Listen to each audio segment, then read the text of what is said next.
আজি আমাৰ মন্ত্ৰী পীযুষ হাজৰিকা ডাঙৰীয়াই প্ৰশান্ত ফুকন ডাঙৰীয়াৰ লগত খহনীয়া স্থল পৰিদৰ্শন কৰিছে আৰু মই নিশ্চিত যে তেওঁ সুধিলে আমি গম পাম যে কি ব্যৱস্থা ল'ব ঠিক কৰিছে।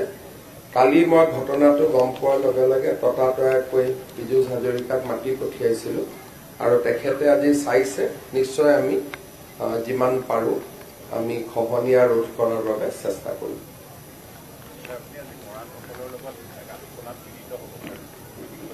সব জনজাতিকৰণৰ বিষয়টোত ভাৰতীয় জনতা পাৰ্টিৰ সদায় সমৰ্থন আছে আৰু ইয়াত আমি নিজেও জড়িত আছো। আমাৰ কাৰ্যকৰ্তাসকলেও ইয়াত আন্দোলনত জড়িত আছে।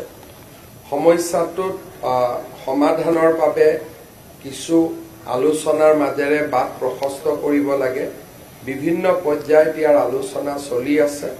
25 নৱেম্বৰত অসম বিধানসভা আৰু কেবিনেটত আমাৰ কেবিনেট কমিটি আমি যিখন গঠন কৰি দিছিলো তেওঁলোকে প্ৰতিবেদন দাখিল কৰিব।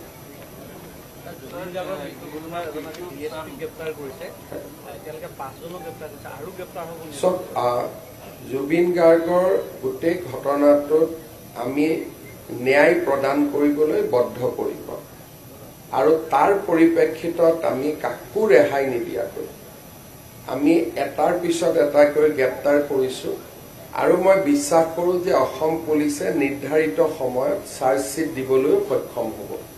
আমাৰ তদন্ত আকাংক্ষিত হিচাপে আগবাঢ়িছে। ছিংগাপুৰৰ লোকসকল নহা বাবে আমাৰ কিছু সমস্যা হৈছে, কিন্তু তাতো আমি যা যোগাৰ বা তেওঁলোককো আমি কেনেকে আনিব পাৰো তাৰ ব্যৱস্থা আমি কৰি আছো।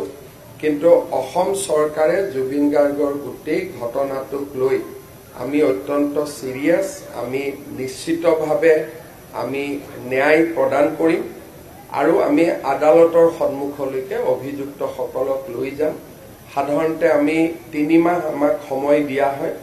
3 মাহ সময়তকৈ আমি বেছি সময় নিবিচাৰিম। নিৰ্ধাৰিত সময়ৰ ভিতৰতে আমি চাৰ্জশ্বিট দিবলৈ চেষ্টা কৰিম, যাতে ঘটনাটোৰ গোটেই তদন্ত পুলিচে কৰাৰ পিছত ঘটনাটোৰ বিচাৰ যাতে আদালতৰ মজিয়াত হ'ব পাৰে। আৰু আমি একেবাৰে নিশ্চিত যে আমি জুবিন গাৰ্গক ন্যায় প্ৰদান কৰিবলৈ সক্ষম হ'ম। অসম আৰক্ষী ছিংগাপুৰত যাব নোৱাৰে। কোনো দেশৰ কোনো আৰক্ষী ক'তো যাব নোৱাৰে। সেই দেশৰ আৰক্ষীয়ে সহায় কৰে। যেনেকে ছিংগাপুৰৰ আৰক্ষী কেতিয়াও ভাৰতত আহিব নোৱাৰে, ভাৰতৰ আৰক্ষী আমেৰিকাত যাব নোৱাৰে, আমেৰিকাৰ আৰক্ষী যাব নোৱাৰে। কোনো দেশৰ আৰক্ষী আন এখন দেশত যাবৰ কাৰণে কোনো চৰকাৰে ভিছা নিদিয়ে। আৰু ছিংগাপুৰখন এনেকুৱা নহয় যে ছিংগাপুৰে ভিছা নিদিলে আমি জোৰ কৰি যাব পাৰিম।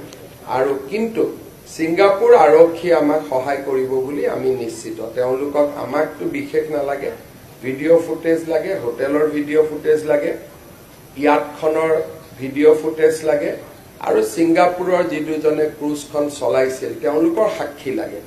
মই অক্টোবৰ মাহত ছিংগাপুৰৰ এম্বেচাডৰক সাক্ষাৎ কৰিম দিল্লীত আৰু অসম আৰু ছিংগাপুৰৰ যি সম্পৰ্ক আছে তাৰ পৰা মই নিশ্চিত যে ছিংগাপুৰ আৰক্ষীৰ পৰা আমি সহায় পাম। ইতিমধ্যে তেওঁলোকে ফৰেনচিক ৰিপৰ্টো পঠাই দিছে। গতিকে আমাৰ চাৰ্জশ্বিট দিয়াৰ ক্ষেত্ৰত আমাৰ অসুবিধা নহ'ব। আমি ছিংগাপুৰ আৰক্ষীৰ পৰা সম্পূৰ্ণ সহযোগিতা পাম। There is a time because we need to give space to everybody. We need to have patience and patience pays. যেতিয়া ধৈৰ্যবান খলকি যায় তেতিয়া কোনেও ন্যায় নাপায়। যেতিয়া আমি সুন্দৰভাৱে ষ্টেপ বাই ষ্টেপ আগবাঢ়ি যাম, কোনো ভুল নকৰিম, তেতিয়া আমি ন্যায় পাম। কিন্তু আমি যদি আবেগ আৰু ন্যায় দুইটাক যদি একলগ কৰো, কোৰ্টৰ পৰা সব ৰেহাই পাই যাব। গতিকে আমি আবেগিক মানুহ, আবেগ আবেগৰ স্থানত থাকিব, কিন্তু পুলিচে মেথডলজিকেলি কাম কৰিব লাগিব। নহলে যেতিয়া কোৰ্টত কেছটো যদি আমি হাৰো তেতিয়া মানুহে পুলিচকে ক'ব যে আপোনালোকে জবৰদস্তি কৰাৰ কাৰণে, জোৰ কৰাৰ কাৰণে, দৌৰাদৌৰি কৰাৰ কাৰণে আমি কেছটো হাৰিবলগীয়া হ'ল। তেতিয়া উকিলসকলেও মানুহক আহি ক'ব যে আৰক্ষীয়ে দৌৰাদৌৰি কৰাৰ কাৰণে আমি কেছটো হাৰি গলো। সেইকাৰণে যি ধৰণে কাগজত লিখা আছে তদন্ত কৰিব আৰু 3 মাহৰ ভিতৰত আমি চাৰ্জশ্বিট দিবলৈ সক্ষম হ'ম। ধন্যবাদ। আমাৰ মটৰ ভেহিকল ৰুলছত এটা প্ৰভিজন আছিলে যে আমি গাড়ী মটৰবোৰ মেনুৱেল টেষ্টিঙৰ পৰিৱৰ্তে কম্পিউটাৰাইজ আমাৰ টেষ্টিং হ'ব লাগে। কম্পিউটাৰাইজ এটা টেষ্টিং চেণ্টাৰ যদি আমি নিৰ্মাণ কৰিব খোজো প্ৰায় 20 কোটি টকাৰ প্ৰয়োজন হয়।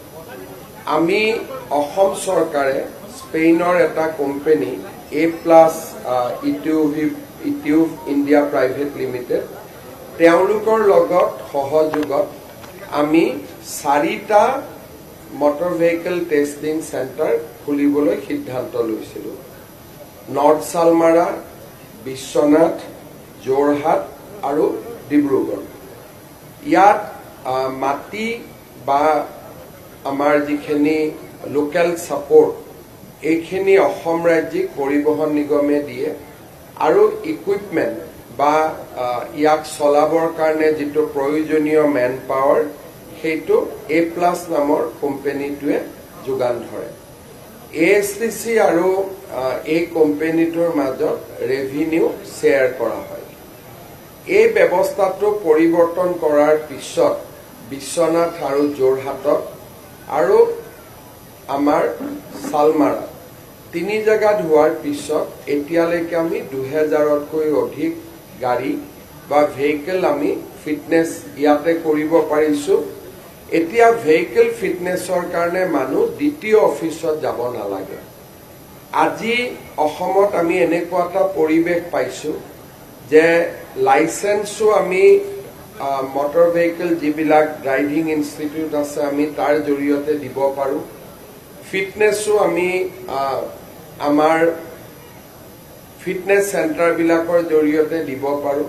কব গলে আমি এতিয়া অসমত দ্বিতীয় অফিচসমূহ বন্ধ কৰিও দিব পাৰো আৰু নিৰ্বাচনৰ আগতে আমি এনেকুৱা 2-3টা অফিচ বন্ধ কৰাৰো সিদ্ধান্ত লৈছো। কাৰণ আমাক এতিয়া পুৰণা দ্বিতীয় অফিচত গৈ সেৱা লোৱাৰ পৰিৱৰ্তে আমি পোনে পোনে ইয়াত আহিব পাৰো, পোনে পোনে গাড়ীখন ফিটনেস কৰিব পাৰো আৰু আমাৰ ফিটনেস সাৰ্টিফিকেটখন অল ইণ্ডিয়া সাৰ্ভাৰত সোমাই যাব। ভাৰতৰ যতেই নাযাওক কিয় তেওঁলোকে আমাৰ গাড়ীত চেক কৰিলে তেওঁলোকে দেখা পাব যে আমাৰ ফিটনেস আছে। এই ব্যৱস্থাটোৰ কাৰণে আমাৰ বহুতখিনি লাভ হৈছে। এতিয়া আমি নতুনকৈ নগাঁও বা হোজাই, মঙ্গলদৈ, বৰপেটাত আৰু 3টা আমি চেণ্টাৰ কৰিব খুজিছো। আজি ডিব্ৰুগড়ত হোৱা চেণ্টাৰটোৰ এটা বিশেষত্ব হৈছে যে অটো ৰিক্সা বা 3 হুইলাৰ এখেতসকলে চেণ্টাৰলৈকে আহিবৰ কাৰণেও কষ্ট পাব। দিনটো তেওঁলোকৰ কাম নহব, 50 কিলোমিটাৰ 100 কিলোমিটাৰ পৰা আহিব লাগিব। এই চেণ্টাৰটো এখন মোবাইল টেষ্টিং ভেহিকল ইন্ট্ৰডিউচ কৰিছে। এতিয়া তেওঁলোকে কাষ্টমাৰৰ ঘৰত গৈও আপোনালোকে বুজিব য'ত আগত দ্বিতীয় অফিচত আহি লাইন পাতি থাকিব লাগে, এতিয়া ইয়াত ফোন কৰিলে এখেতসকলে নিজে কাষ্টমাৰৰ ঘৰত গৈও ভেহিকলখনৰ ফিটনেস কৰি দিব। তৃতীয়, আমাৰ এই চেণ্টাৰৰ ভিতৰত ডাঙৰ চকাৰ গাড়ী আগতে নহৈছিল, যেনেকুৱা JCB হওক বা আমাৰ ট্ৰেক্টৰ হওক।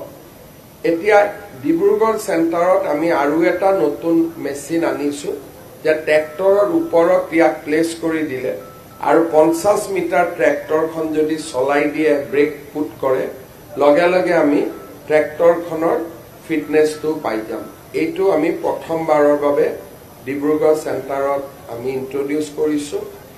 এই ব্যৱস্থাৰ ফলত অসম ৰাজ্যিক পৰিবহণ নিগমৰ ৰাজহ বৃদ্ধি পাইছে, সেৱা ভাল হৈছে আৰু আমাৰ যিটো এটা মনত ইচ্ছা আছিল যে কাগজ পত্ৰ নোহোৱা চৰকাৰ এখন চলক, পৰিবহণত আমি প্ৰথম লাৰ্ণাৰ লাইসেন্স দি আৰম্ভ কৰিছিলো।